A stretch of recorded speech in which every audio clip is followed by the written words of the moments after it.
जय श्री राम। बहुत बहुत स्वागत है आप सभी का एक बार फिर से आपके ही अपने YouTube चैनल पर। मैं पंडित आशीष शर्मा। आज हम बात करने वाले हैं शनि के वक्री होने के बारे में कि प्रत्येक वर्ष शनि लगभग 3.5 से 4 महीने वक्री होते ही हैं। और वक्री होना एक ग्रह की एक घटना है। जैसे कोई ग्रह मार्गी होता है, वक्री होता है, अस्त होता है, उदय हो जाता है, अतिचारी होता है, तेज चलता है, स्लो चलता है, तो उसमें एक घटना है वक्री होना। शास्त्र में वक्री ग्रह की परिभाषा के बारे में अगर बात करें तो शास्त्र कहता है कि वक्री ग्रह शक्तिशाली होते हैं, शक्त होते हैं, शक्तिशाली होते हैं, घुमावदार होते हैं, स्लो चलते हैं, सडन रिजल्ट देते हैं। वक्री होने के कारण प्लेनेट को एक एक्स्ट्रा बल भी मिल जाता है जिसको हम षड बल में चेष्टा बल कहते हैं। यानी शास्त्र की माने तो वक्री ग्रह खराब नहीं है।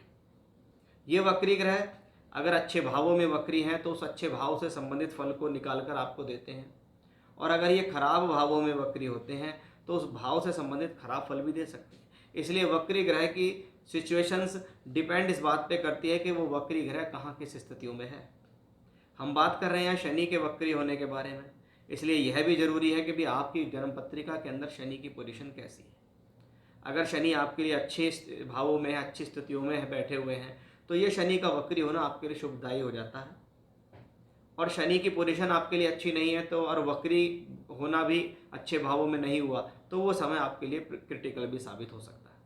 अब शनि ही क्यों? शनि क्योंकि प्रोफेशनल लाइफ, हमारी जॉब, हमारे कर्म, हमारे बिजनेस को संभालता है।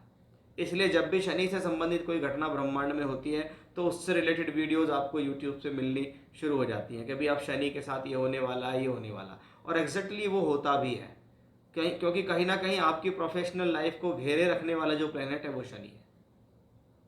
अब शनि हो रहे हैं वक्री, 13 जुलाई को शनि वक्री हो जाएंगे। 13 जुलाई से 28 नवंबर तक शनि वक्री होते हुए अब आपकी राशि से अगर देखें तो आपकी राशि के अंदर वक्री होंगे, यहीं पर वो रहेंगे, ये पिछले भाव में नहीं जाएंगे। और वक्री ग्रह हमेशा से मूवमेंट ऐसा लगता है कि वो पीछे की तरफ जा रहा है, जबकि वो प्रतीत होता है ऐसा। अगर हम देखें तो सभी ग्रह जो है सूर्य के चारों तरफ चक्कर लगा रहे होते हैं। यह आपको बहुत साधारण नियम से पता है कि सूर्य ग्रहों का राजा है, उसके चारों तरफ सभी ग्रह चक्कर लगाते हैं, सूर्य से वो सब ऊर्जा ले रहे हैं। कुछ ग्रह सूर्य के जो पास आ जाते हैं तो वो अस्त हो जाते हैं, कंबस्ट हो जाते हैं, उनको अच्छी फीलिंग्स नहीं आती। और जो ग्रह पीड़ित होता है सबसे पहले उसके कारकत्व की हानि होती है, और जो ग्रह मजबूत होता है तो उसके कारकों में वृद्धि हो जाती है। अब शनि ग्रह जो है आपकी राशि से अगर अगर देखें तो सूर्य से बहुत दूर होगा, उस दौरान दूर होगा, तो शास्त्र कहता है शनि जब भी सूर्य से गोचर के अंदर या कुंडली में 130 से 190 डिग्री के बीच की दूरी बनाएगा तो वो प्लेनेट वक्री हो जाएगा। उस वक्रत्व होने के कारण उसको शास्त्र में चेष्टा बल दे दिया गया, षड बल में। यानी प्लेनेट दूर है तो भी अच्छा है, वो सूर्य से दूर हो गया, और वो वक्री है तो उसको एक्स्ट्रा स्ट्रेंथ प्राप्त हो गया। उस एक्स्ट्रा स्ट्रेंथ का फायदा कहाँ मिलेगा? शनि के कारकत्व में वृद्धि के रूप में मिलेगा। अगर शनि कार्य करने की क्षमता है, शनि धैर्य है, शनि पराक्रम है, शनि आपकी नौकरी है, व्यापार है, आपके कार्य करने की क्षमता है और आपके कर्म है, तो इन सभी में इजाफा करने में वो प्लेनेट सक्षम है, क्योंकि उसकी क्वालिटीज बढ़ रही हैं। और उसकी क्वालिटीज कहाँ बढ़ रही हैं? आपकी राशि के अंदर बढ़ रही हैं। आप इसको राशि समझें, आप इसको लगन भी समझ सकते हैं, मेन लगन, कि भाई यहाँ पर बैठकर शनि की क्वालिटीज बढ़ रही हैं। कि आज जब हम देखते हैं कि आपकी राशि मीन है और शनि एग्जैक्ट उसके ऊपर चल रहा है, तो भाई ये प्रॉब्लमेटिक समय होता ही है। 7.5 का जो सेकंड फेज होता है उसमें व्यक्ति को ज़्यादा स्ट्रेस रहता है, क्योंकि चंद्रमा के एग्जैक्ट ऊपर शनि होता है। ये समय स्ट्रेस का है, क्रोध का है, चिड़चिड़ाहट का है, एग्रेशन का है, तनाव देने का है।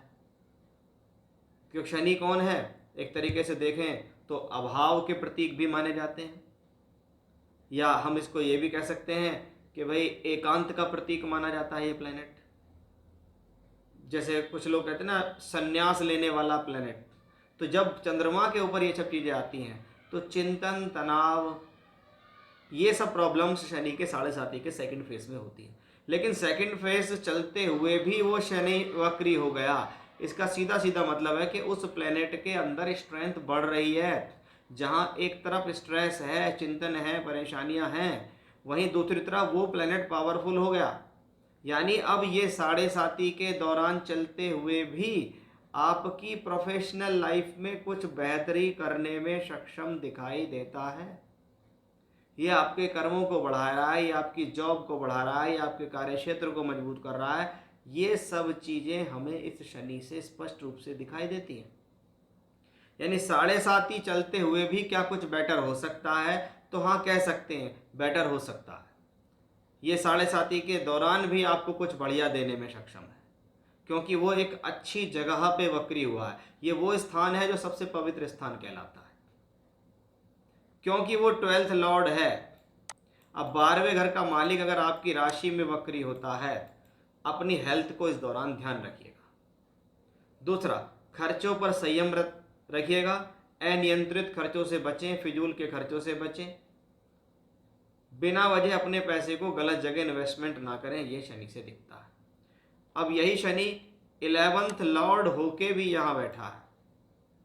सडन गेन देने वाला प्लेनेट, अचानक से लाभ, तरक्की, प्रमोशंस, कोई पैसा मिल गया, कोई काम बढ़ गया, कोई ऑर्डर मिल गया, कोई प्रमोशन हो गया, कोई तरक्की हो गई।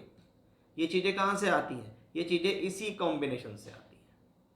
यानी शनि की ये स्थिति क्लियरली इस बात को मेंशन करती है। और शनि की आप दृष्टि देखिएगा तो दशम भाव पे शनि की दृष्टि है, यानी कर्म कारक होते हुए कर्म भाव पर शनि की दृष्टि इस दौरान इस बात को बताती है कि कुछ प्रोफेशनली गेन का ये समय है कि साढ़े साती के स्ट्रेस में चलते हुए भी हमें अपने जीवन के अंदर तरक्की का आभास हो रहा है, बेहतरी का आभास हो रहा है, कुछ बढ़िया अच्छा होने का आभास हो रहा है।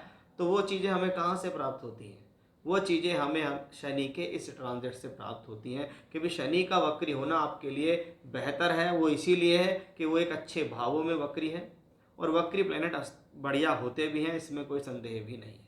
यानी कुल मिलाकर देखें तो मीन राशि के जातकों के जीवन में साढ़े साती चलते हुए शनि का ये वक्री होना एक आरामदायक सिचुएशंस की तरफ इशारा करता है। जय श्री राम।